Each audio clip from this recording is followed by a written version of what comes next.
నిన్న మీకు చెప్పాను కదా, ఇస్రాయేల్ ప్రధాని నెతన్యాహు మరణించలేదు, అతను బంకర్లో దాక్కుని ఉన్నాడు, అతన్ని ఎవరు చంపలేదు అని మీకు నిన్న వీడియో మాట్లాడి పెట్టడం జరుగుతూ వచ్చింది.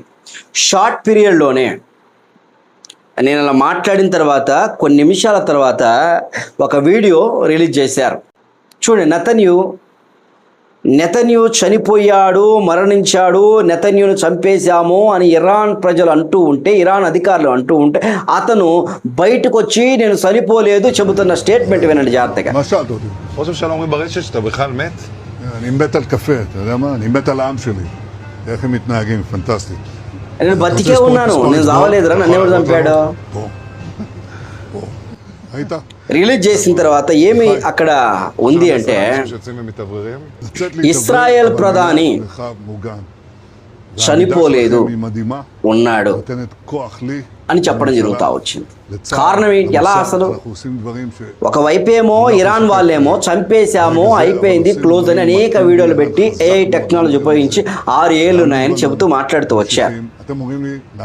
కానీ చాలా మంది అది ఫేక్ అని మాట్లాడుతూ వచ్చారు.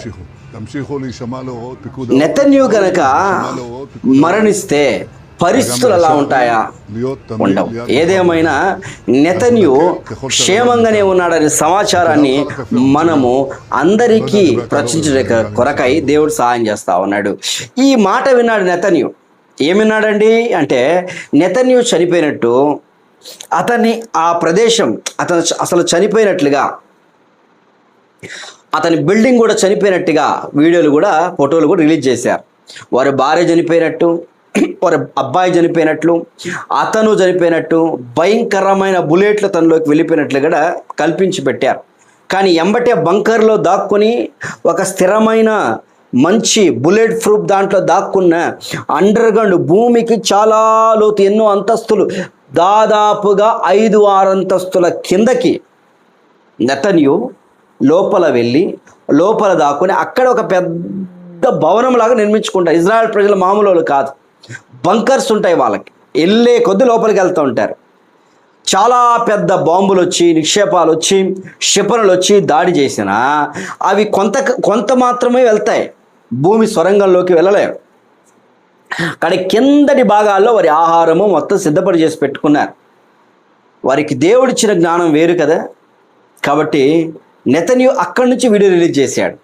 ఒక జ్యూస్ బాటిల్ మరి టీ కప్పులో పట్టుకొని, చూసారా నాకు 5,000 ఉన్నాయి, ఎవరు నేను చచ్చిపోయానని చెప్పింది, నేను బతికున్నానని తను రిలీజ్ చేస్తూ వచ్చాడు.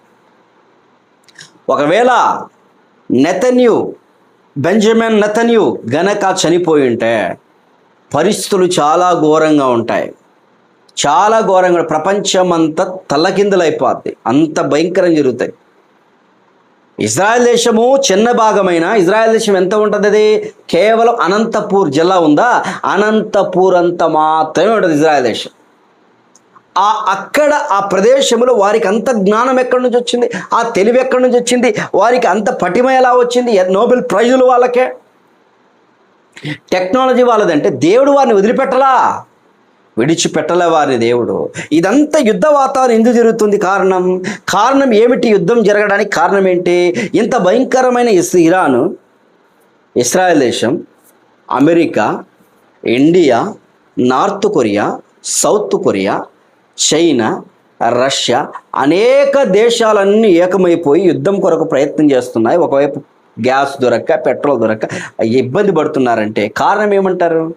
రాబోయే విపత్తులు చాలా ఘోరంగా ఉంటాయి.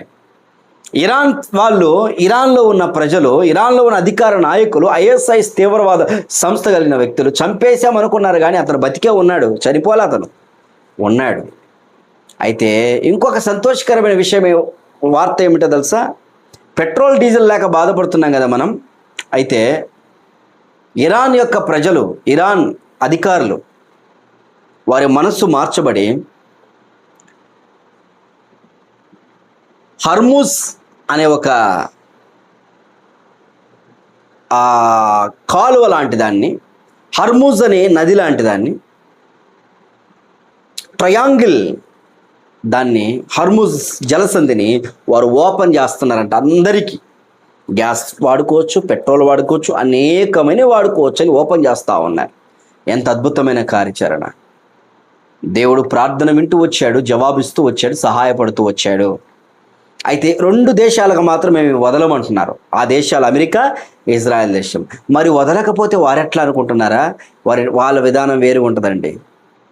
వారి విధానాలు వేరుగా ఉంటాయి. మన భారతదేశము ఏదో కొంత భేద పరిస్థితి, టెక్నాలజీ లేక, ఏదో జ్ఞానం లేక బ్రతికే పరిస్థితి. వాళ్ళు అలాంటి వాళ్ళు కాదు. వారు చాలా అపార మేధావులు. వాళ్ళు ఏమైనా తెగించగలరు.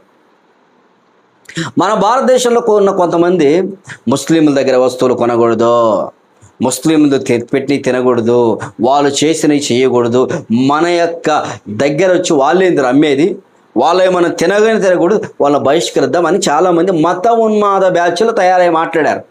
మరి ఇప్పుడు పెట్రోల్ ఎక్కడి నుంచి వచ్చింది? వాళ్ళ దగ్గర నుంచి. డీజిల్ ఎక్కడి నుంచి వచ్చింది? వాళ్ళ దగ్గర నుంచి. గ్యాస్ ఎక్కడి నుంచి? వాళ్ళ దగ్గర నుంచి. మరి వాళ్ళు వాడకుంటే బాగుంటుంది కదా అని ఇంకొంతమంది అంటా ఉన్నారు చాలామంది. ఎవరనేది? వారిలో ఉన్నవారే, మనలో ఉన్నవారు అంటున్నారు. కాబట్టి ఎవరిని తక్కువ ఉంచడానికి లేదండి. అందరూ సమాధానంతో ఉండాలా, సంతోషంగా ఉండాలా.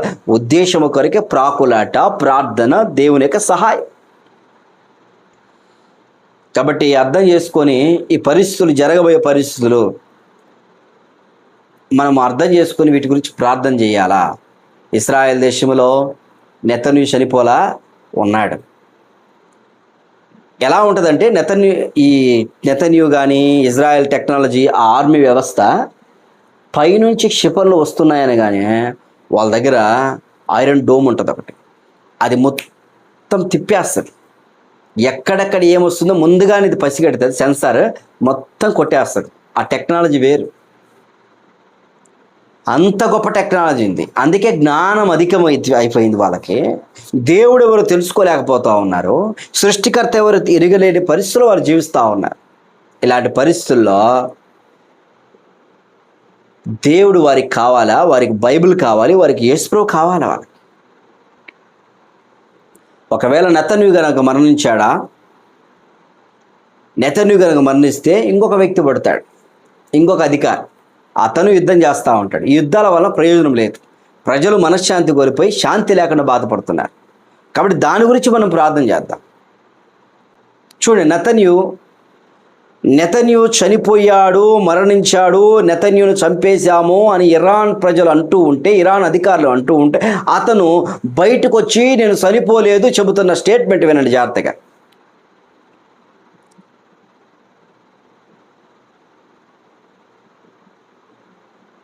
నేను బతికే ఉన్నాను, నేను చావలేదురా, నన్ను ఎవరు చంపాడు? చూసారా? నన్ను ఎవరు చంపాలా? నేను బతికే ఉన్నాను అని చెబుతా ఉన్నాడు. కాబట్టి సమాధానం కొరకు, ప్రపంచ శాంతి కొరకు భారంతో మనం ప్రార్థన చేద్దాం. ఈ అంశాలు గుర్తుపెట్టుకోండి ప్రియమైన సహోదరులారా. జాగ్రత్తగా మీ యొక్క ప్రార్థనలు జ్ఞాపకం చేసుకోండి. ప్రపంచ చరిత్రలో మనం ఉన్న ప్రాంతాల్లో, మనకున్న కుగ్రామంలో, మన ఇంటి పక్కన అసమాధానంతో ఉండొద్దు, సమాధానంగా ఉండండి. సమాధానం లేకపోతే ప్రజలంతా అల్లాడిపోతున్నారు. ఒకవైపు ఇరాన్ శిథిలాలైపోయి బాధపడుతూ ఆకలి తలమడించిపోతున్నారు. డబ్బుండి ఏం ప్రయోజనం? మనశ్శాంతి ఉండాలా. మనశ్శాంతి ఉంటే దానికి మించిన బహుమతి ప్రపంచంలో ఏమీ లేదు, దానికి మించిన ఆస్తి ఏమీ లేదు.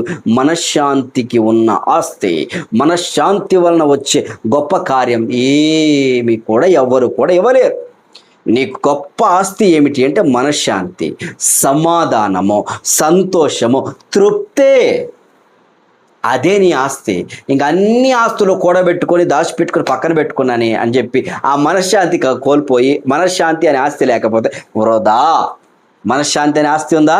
దాన్ని సంపాదించడానికి ప్రయత్నం చేద్దాం. ప్రార్థన చేద్దామా? ప్రపంచంలో శాంతి కలిగినట్లు, ఆనందం కలిగినట్లు, మనశ్శాంతిగా అందరూ ఉండునట్లు ప్రార్థన చేద్దామా? పరిశుద్ధుడా, మీరు ఇచ్చిన గొప్ప రక్షణ స్తోత్రం.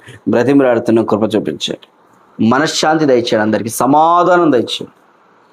నెతన్యు కావచ్చు, రష్యా ప్రధానులు కావచ్చు, ఇండియా కానీ, ట్రంప్ కానీ, ఎవరైనా కానీ అందరి సమాధానం, అధికారులు ప్రజలను మేలుతో తృప్తి పొందినట్లు, మేలుగా పరిపాలన చేయడం సాయం యేసుక్రీస్తు నామమున ప్రార్థన చేయగలను తండ్రి. Amen. God bless you. Praise the lord.